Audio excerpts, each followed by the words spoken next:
Bienvenue sur ce tutoriel de ebus.io. Aujourd'hui, nous allons mettre en place un cluster PostgreSQL en très peu de temps. Premièrement, ce que nous devons faire, nous allons dans Container Cloud, environnement,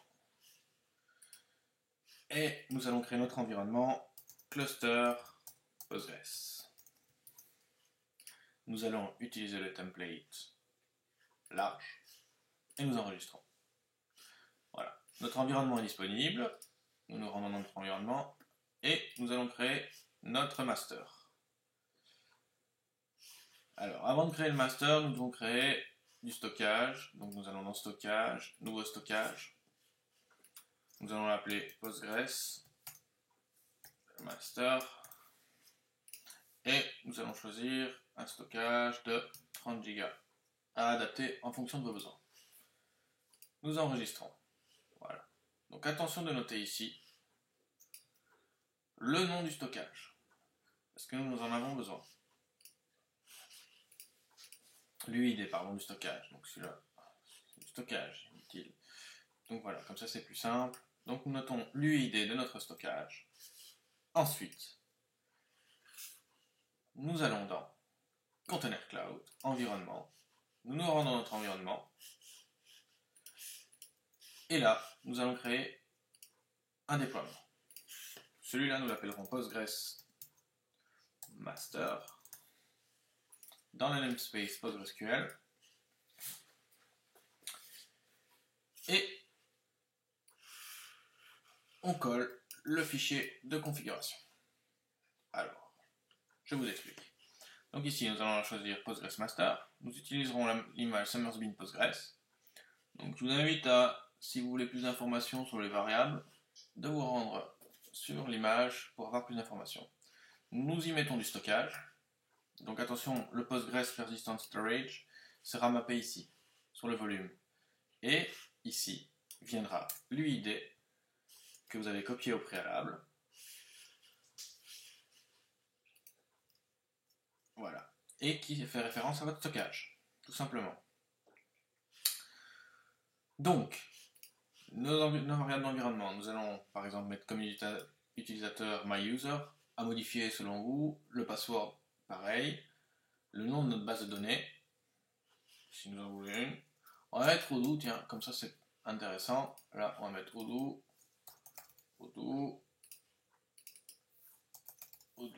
Comme ça, nous allons greffer un Odoo dessus. Vous avez comme nous allons mettre des slaves, nous avons besoin d'un utilisateur de réplication que nous appellerons myReplicationUser et le password. Vous en faites ce que vous voulez, vous mettez le nom que vous voulez et le password que vous voulez, il faut juste s'en souvenir. Donc en ressources, on ne met pas grand chose, on va même mettre un CPU et 1 giga. Voilà. Vous voyez, le volume est ici. Attention, il s'agit de votre master, donc vous mettez qu'un seul réplica, parce que sinon vous allez corrompre votre base de données. Ensuite, on enregistre.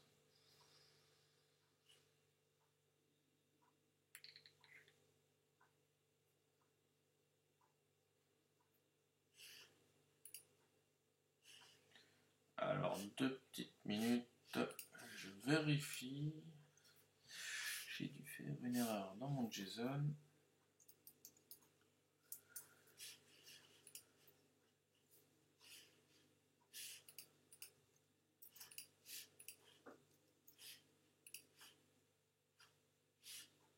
Effectivement, ici, hop, j'ai oublié cette partie-là. Quelque chose qui est facile pour vérifier votre JSON, c'est jsonclient.com. Je vous mettrai également le lien. Voilà, on enregistre. Et voilà, notre JSON est valide et c'est créé. Donc vous pouvez avoir accès aux détails. Donc vous avez créé, le nom c'est Postgres, Summersbean, un CPU, 1 giga et le port.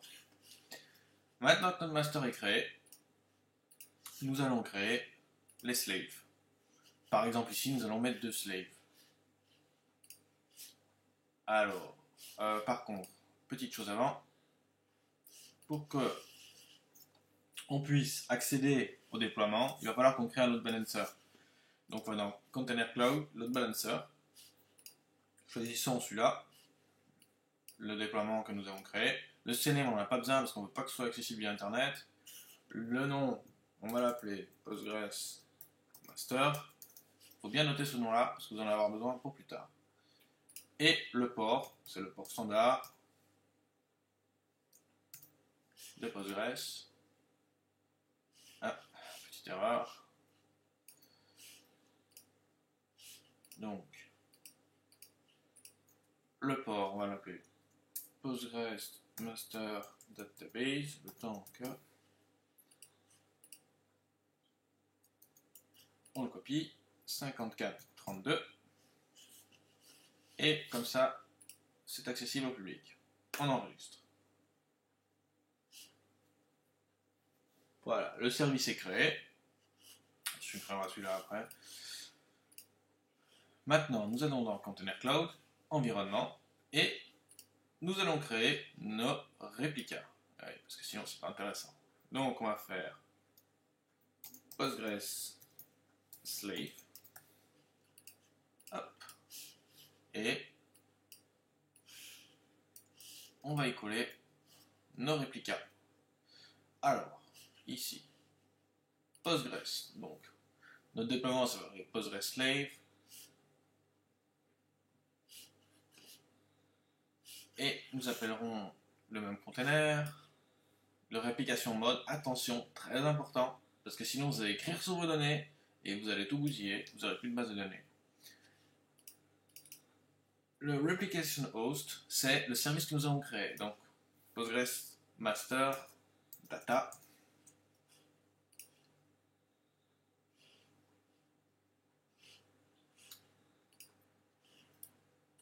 Donc, par acquis de conscience, on le vérifie. Voilà, Postgres Master Data. Donc, en fait, c'est ce nom-là qu'on prend et qu'on copie ici.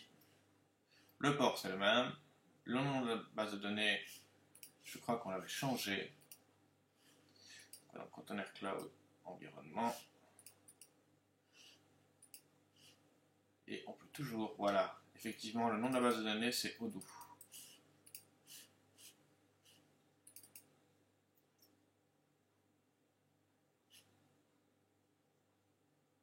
Le port, les ressources que nous allons, pas de volume, puisque on lit sur les données du master, et on va y coller deux réplicas.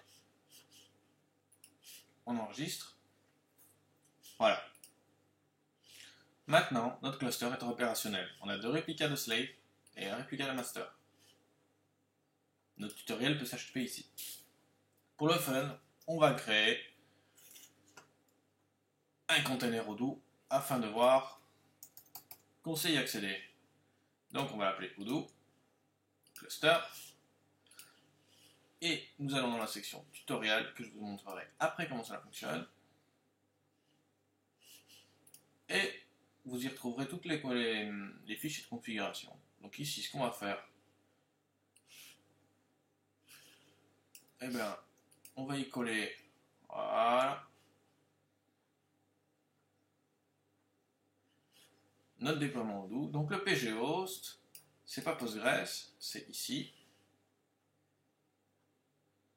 Donc c'est load balancer et c'est le Postgres Master Data.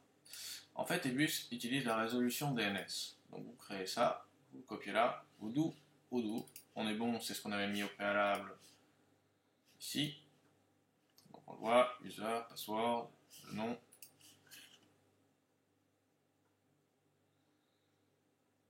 Et là, on a tout. Et ce qu'on va faire maintenant, on va le lancer. Voilà. Donc on va voir.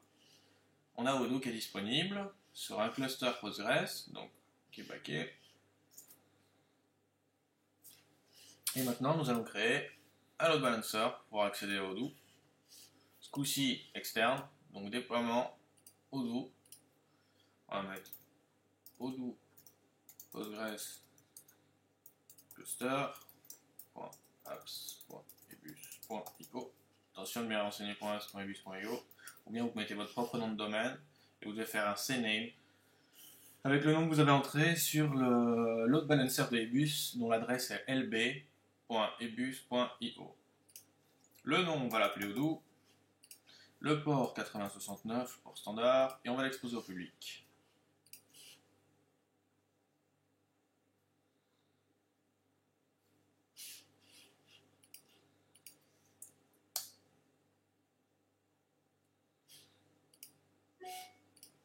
Voilà, maintenant on va tester comme notre CNM est créé.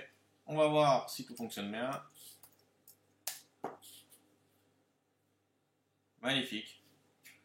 On a Odoo avec un cluster Postgres et le tout ça en moins de 10 minutes. Merci beaucoup, bonne journée.